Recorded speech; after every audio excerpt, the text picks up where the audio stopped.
Hello สวัสดีครับ Welcome to Walailak University Global Program. This program invites international scholars, administrators, and researchers to share their views about their country's education, higher education, their research, and other related issues to higher education.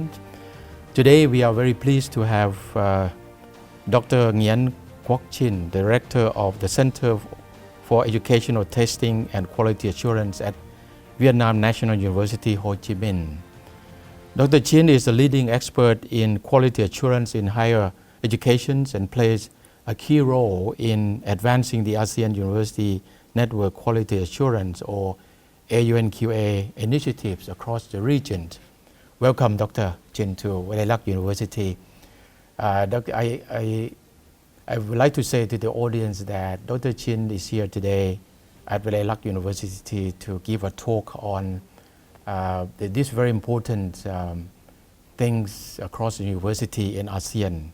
The AUNQA framework is sort of a quality framework that universities in ASEAN countries have adopted as part of their effort to develop, to advance education at their respective universities. So welcome, thank you for joining us today. Doctor, thank you so much for being here. First of all, I would like to ask you about how did you first get into this very thing of AUNQA, which is a very important matters across universities in ASEAN countries. Okay, so hello. First of all, thank Dr. Surin and Walailak University for giving me a chance to come here and to share my experience as well as the experience of Vietnam National University Ho Chi Minh City on the quality assurance of AUN. My first impression when going to Walailak is that it's very peaceful, and it helped to see me. It's like we're very close to the nature, to the sustainable development. We have a chance to go across your very big university, one of the biggest, or maybe the biggest in Thailand, with, I remember it's about 15 million meters square, which is very, very vast. But it's neatly taken care of. So the first is the impression of the university. Green, sustainable development university. Mm-hmm. And people might be curious about Vietnamese National University as well, because you have about 100,000 students having an affiliations of 8 other universities. Could you elaborate on that a little bit? Vietnam National University Ho Chi Minh City is a special university. We are not a university. We are a system of university. We have 8 member university. Each is a full university. The University of Technology, the University of Science, University of Social Science and Humanity, and we also have a very special university, the International University, in which everything conducted in English, research as well as teaching and learning. Mm-hmm. So 8 members in that system. And in Vietnam, we have 2 national universities. We are in Ho Chi Minh City in the south, and we have National University Hanoi in the north, right? So similar system. So that's a special model that Vietnam government would like to make in order to focus on of the strength to bring the Vietnam University into the state of region and the world. So that's quite special. And you feel Vietnam higher education through, for example, the Vietnam National University, do you feel that Vietnamese higher education has now been well integrated into regional universities or even global university? Did you feel it's already integrated well? Yes, from the beginning, the idea of making Vietnam National University is to become integrated with the world. And the university is established in 1995 by combined many strong universities together to become one system. And in 1995, we also being the first member, the first university of Vietnam to join AUN, that means ASEAN University Network. That is our first step toward the region, toward ASEAN, and this is the first step to integrate into the world. And we are very lucky. And up to now, when we look back into the history, we see that joining AUN is our very, very good and right decision of the government of Vietnam. And then, of course, now the very point about AUNQA, ASEAN University Network, Quality Assurance, so AUNQA, Yeah. and Vietnam National University or System was one of the earlier ones, joining the framework, or you're part of the founding members, the first 30 universities that actually established this framework, and VNU was one of the first ones, so that's very impressive. And now we are following suit, for example, at Walailak University. I'm just curious about the rationale behind adopting or being part of this AUNQA. Yes, AUNQA is a thematic network from AUN. It's established in 1998. And Vietnam National University Ho Chi Minh City is the core member. We have 30 core members. And since then, up to now, there's another 163 associate members, including Walailak University. So we are quite the lucky one, right? Because in my opinion, Vietnam National University, we benefit from the system more than we contribute.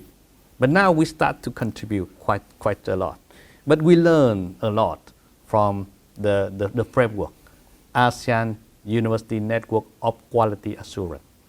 They have a very, very sophisticated framework with 3 layers: strategic, system, and then function.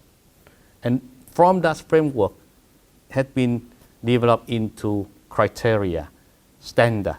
From that help university to know how to run the university the real way, the right way. How to run the program the right way, and how to monitor and how to develop continuously improvement the right way. That is the AUN QA framework and standard. So we feel that we are lucky to have that framework, and we're lucky to involve from the beginning. That's why we are here, and to share the experience with the newcomer to the system, like Walailak. And certainly we have benefited a lot from your talk today, and there was some interesting questions during the Q&A part of the talk as well. So absolutely we have learned a lot from you, Dr. Chinh. Now AUNQA is a ASEAN University Quality Assurance Framework. Is a mechanism by which university can make use of to improve their quality of education. So to what extent do you think that has happened in Vietnam broadly, or maybe in VNU in particular, using this framework to improve the quality of education, to improve student learning experience among students, and therefore the students graduate with appropriate quality. So to what degree you think this has helped? Yes, it helped a lot, because with AUNQA framework, the university need to need to do all of their activity according to a very rigorous but very principle framework. It apply the PDCA principle in every aspect. And it helped us to see the very clear purpose of the university. And most of all, it brings us to the quality culture in which each and every individual understand the responsibility and know that the quality is depend on everybody. So it provides us with the continuous improvement culture. And it shows us the way to run. For example, from running a university, we need to have a very clear mission, vision, and based on that, make a strategic planning. And then we need to implement the strategic planning in across the whole system. And when doing that, keep on monitoring to check whether or not we are running in the right way and to make the adjustment immediately. In terms of the program, is apply outcome-based education to make clear about the objective and the learning outcome of the program. Based on that, to design and implement the program correctly. And on the way, we check, we monitor, we make a development. So it's a very clear instruction for every level, from the president to the department head to the lecturer to the supporting staff, understand clearly about their role in the system. So that helped us a lot. So Vietnam National University Ho Chi Minh City, as I said, we benefit from AUN QA framework. We adopt into our system. We adapt to match with the Vietnamese context. It helped the whole system of education in Vietnam. Now, the AUN framework, not just the AUN framework, because since 2016, the Vietnam government decided that we will ask the AUN to give it a permission to use the foundation of AUN framework to become Vietnamese foundation of QA.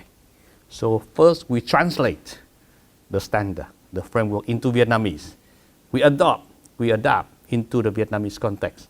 And now we use the QA system, the QA policy, the QA guidance in Vietnam according to AUN foundation.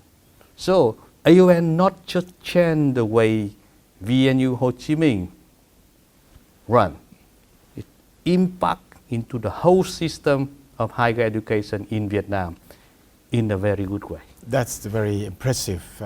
Now the other aspect is that what about the collaborations among ASEAN universities? It was hoped in 1998 that this framework would certainly promote harmonizations among ASEAN universities, would certainly help promote collaborations across universities in ASEAN region.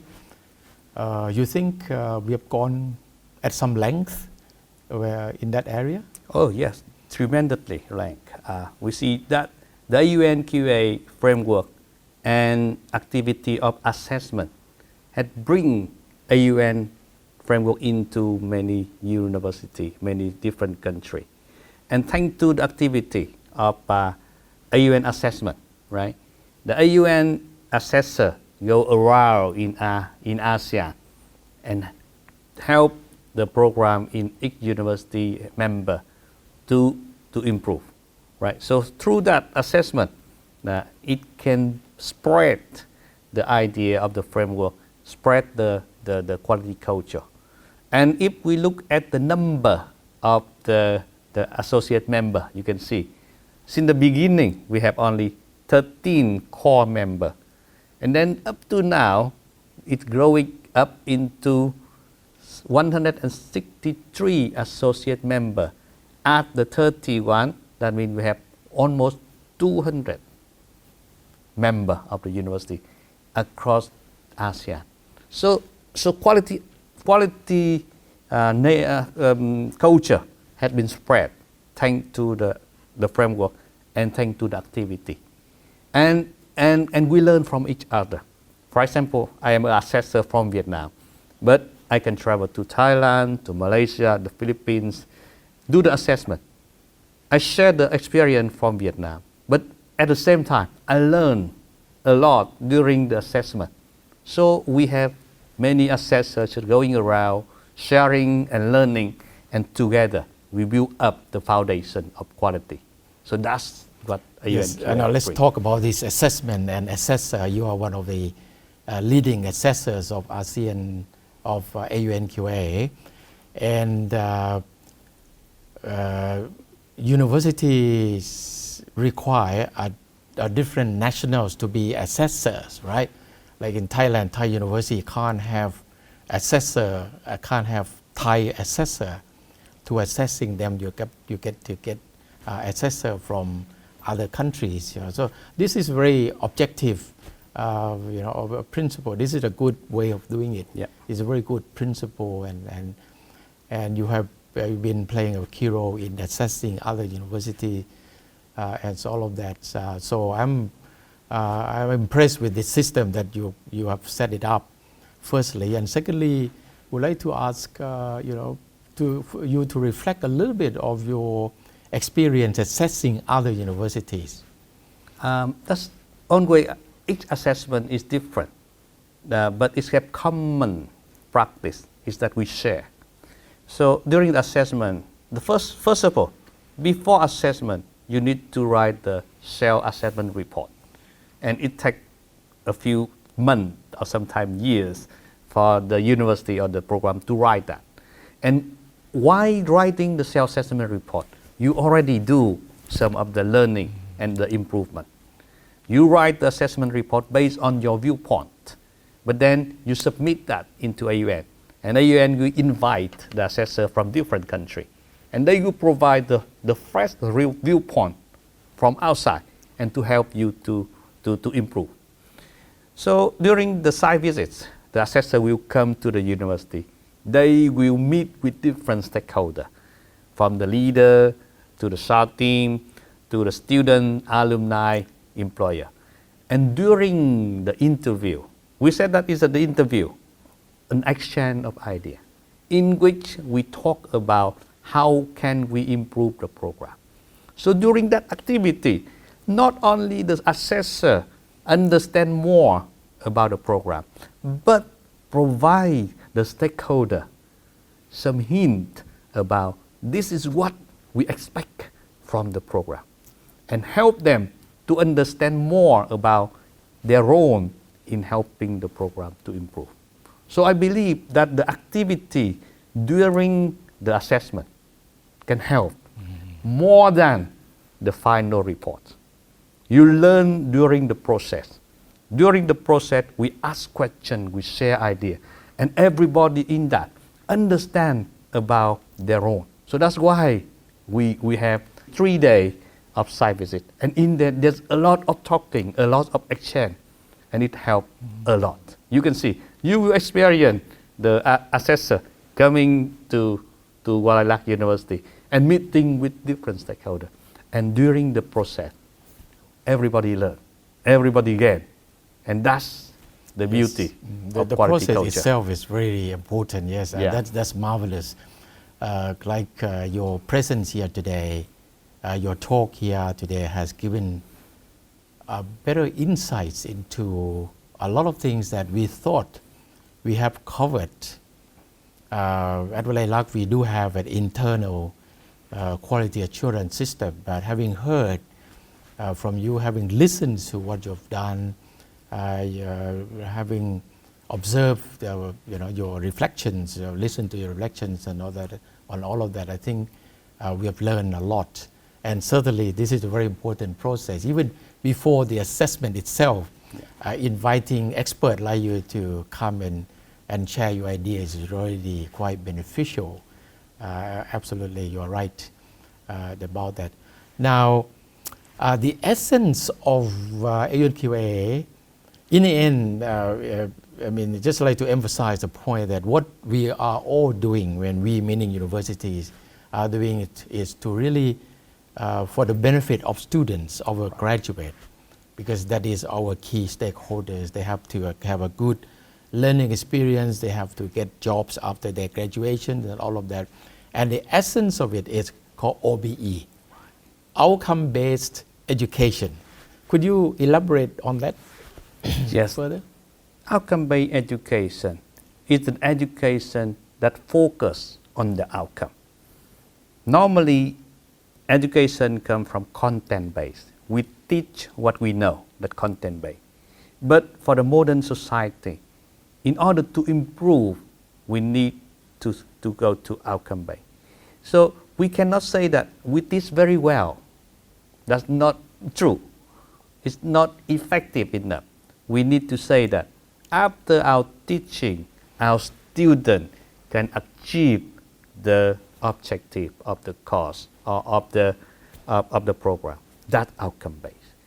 So every school, every program need to define very clearly what their student will achieve after the program.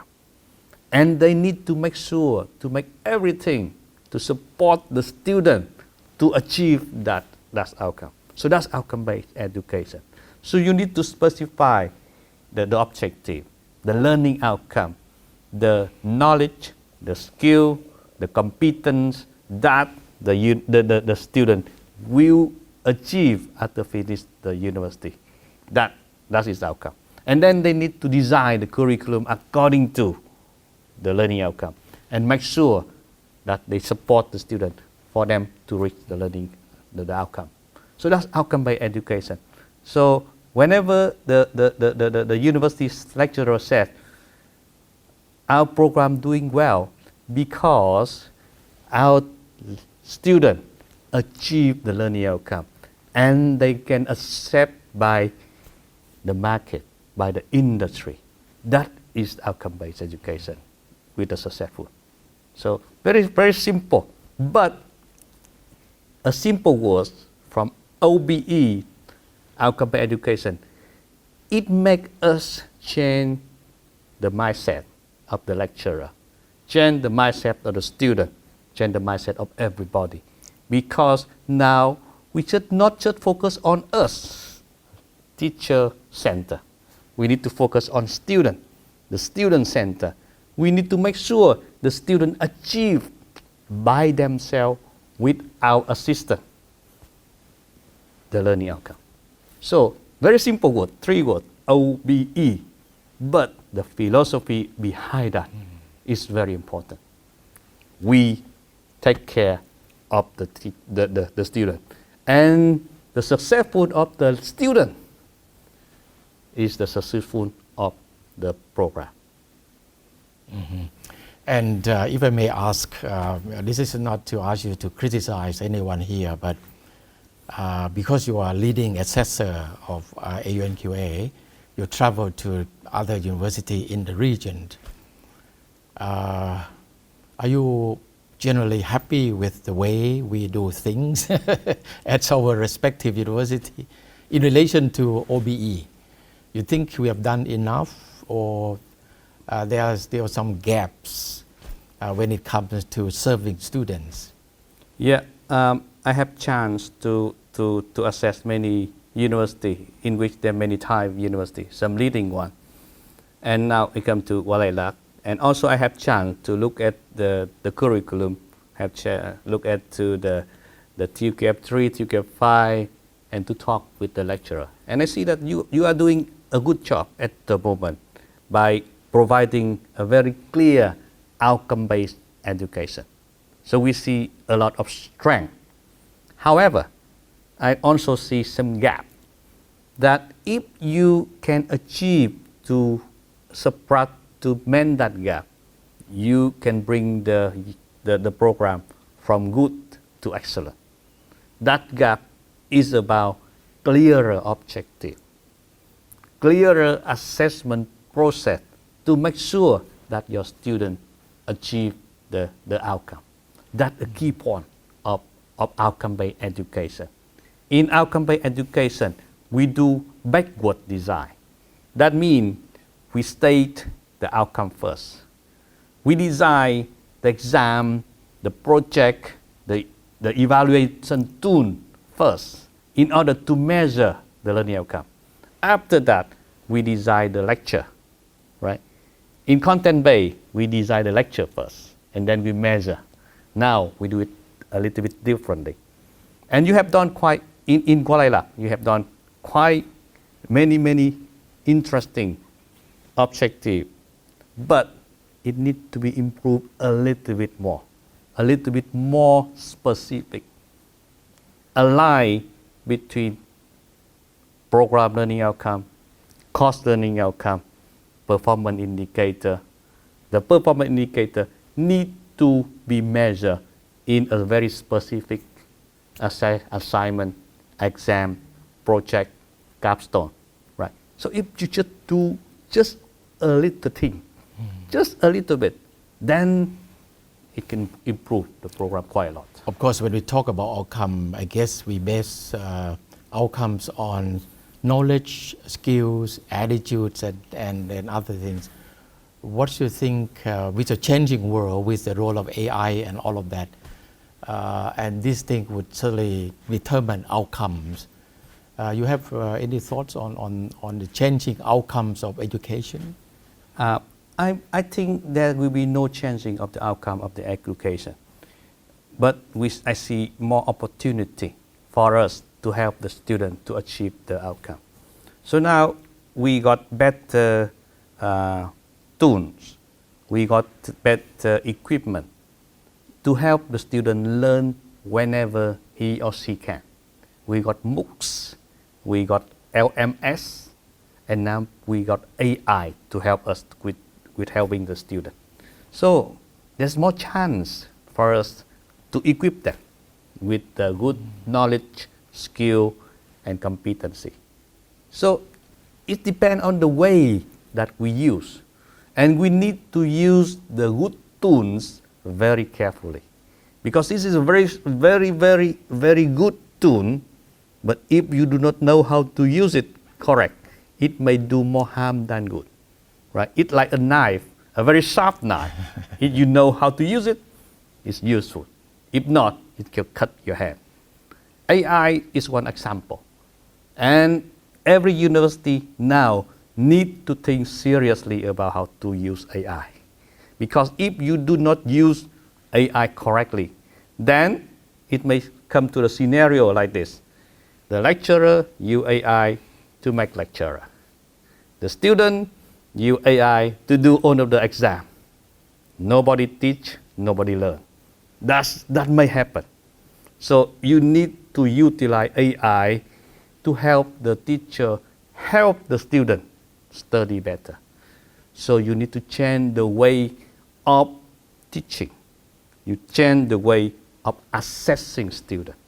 Because 90% of the assignment now can be done by AI. And if you do not change the normal way to evaluate students, students will rely on AI and they forget about thinking. They forget about doing critical thinking. They forget about improving their skill. So AI is a very sharp knife, but you need to use it very skillfully. So there's many chances, but come together with the chance, there's some risk. And we are educators in the university level. We need to be leading the way for the whole country. We should show the way for the lecturer in university as well as the teacher in high school, in secondary school, how to use AI effectively. And it needs to be done in a national scale. The nation needs to have a policy on AI, and it should be ignited by the people in the university. That's excellent thoughts on your part, and I guess that's probably a good point to end our talks today. And I appreciate again your being at Walailak University, giving a talk and answering questions in the morning and afternoon, and now on this program. Dr. Chinh, thank you so much for being part of the program today. Thank you so much. Yeah, thank you, Professor Surin. And I'm very happy on way to come here to Walailak, and hope that there will be many times again to come here and talk with you. Absolutely. Thank you.